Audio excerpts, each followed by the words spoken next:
उनका हाँ तुम ठीक कहते हो, लेकिन गोपियों को भी जाके समझा दो। उन्होंने कहा अब भी गया और अभी आया समझा करके पहुंच गया। कहा कि सुनो, कृष्ण ने मुझे भेजा है तुम लोगों को समझाने। गोपियाँ बड़ा खुश हुई, उनके प्रेमी के पास कोई आया है, खूब स्वागत सत्कार किया। कृष्ण ने गीता का ज्ञान उन्हें देना शुरू कर दिया। गोपियों ने ध्यान से सुना। उनका अच्छा, आपको आपके मित्र कृष्ण ने बस इतना ही बताया? बोला इतना कम है क्या? उन्होंने अपनी बांसुरी नहीं सुनाई? अरे तो बांसुरी सुनने से इसका क्या मतलब है?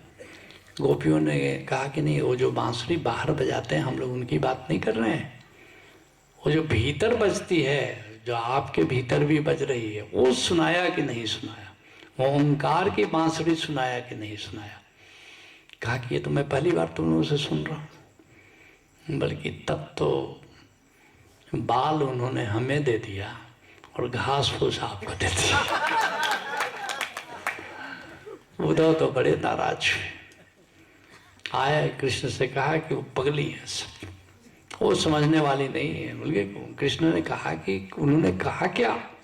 उन्होंने कहा कि वो भीतर कोई बांसुरी बज रही है जो वो सुनती रहती है। कृष्ण हंसने लगे, बोले कि उद्धव तो बात ठीक ही कर रही थी, तुमने अभी तक सुना नहीं? बोले कि ये तो सुना ही नहीं। तब कृष्ण ने उनको वो बांसुरी सुनवाई, ओंकार की बांसुरी सुनाई। और हर धर्म का सार बांसुरी है। ऐसा नहीं सनातन धर्म, हिंदू धर्म ही नहीं, इस्लाम का भी राज वो बांसुरी है। नाम बदल जाता है, मोहम्मद साहब उसको आमीन कहते हैं। आमीन, आमीन क्या, वो बांसुरी है। हिंदू धर्म उसको ओम कहता है। वो नानक देव जिसको एक ओंकार सतनाम कहते हैं, कबीर साहब उसको नाम कहते हैं, शब्द कहते हैं, उपनिषद उद्गीत कहते हैं, प्रणव कहते हैं। मोहम्मद साहब आमीन, सदाए आसमानी, बांगे आसमानी, ऐसा कहते हैं। कबीर साहब उसको राम भी कहते हैं। श्याम, सूरदास उसको श्याम कहते हैं।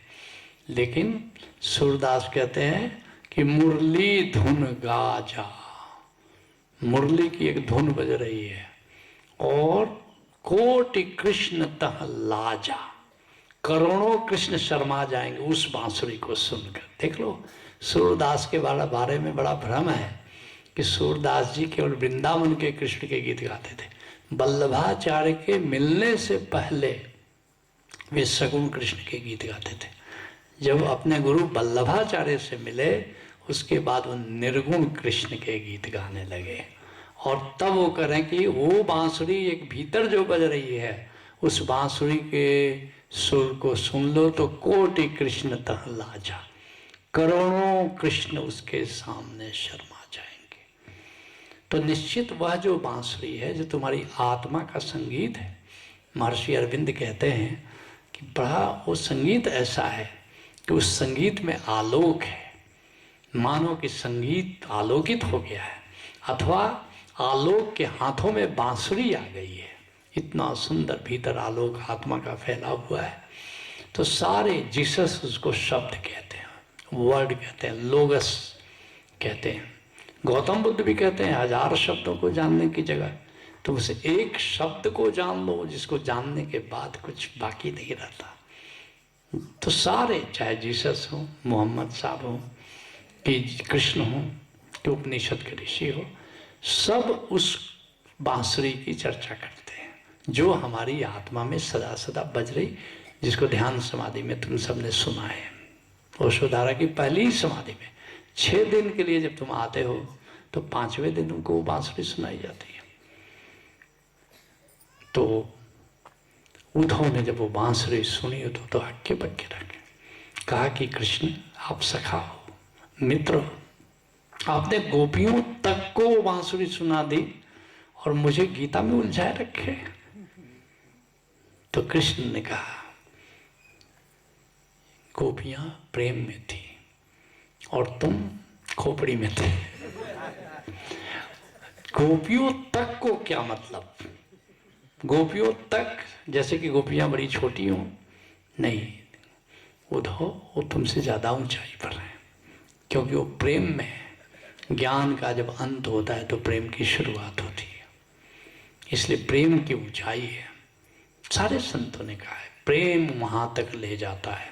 ज्ञान से यात्रा नहीं होती, इस बात को ठीक से समझ लेना। ज्ञान साधन है, प्रेम सिद्धि है। ज्ञान से प्रभु जाना जाता है, प्रेम से प्रभु हुआ जाता है। साच कहूं गुरु गोविंद सिंह, साच कहूं जिन प्रेम कियो तिन ही प्रभ पायो। साच कहूं सुन ले सबे, जिन प्रेम कियो तिन ही प्रभ पायो। इसलिए असली बात प्रेम है। ज्ञान तो प्राइमरी स्कूल की बात है, प्रेम यूनिवर्सिटी है, प्रेम पीएचडी है। इसलिए मैंने कभी लिखा था एक अपने कविता में, मेरी समाधि पर लिखना वह सो रहा यहाँ जो जाग गया, जिसने इतना था प्रेम किया, हरि आकर स्वयं सराह गया। जाते जाते कह गया वचन, है नहीं प्रेम से बड़ा भजन, अथ प्रेमम शरणं गच्छामि, भजो शरणं गच्छामि। प्रवचन के लिए विराम देते हैं। हरि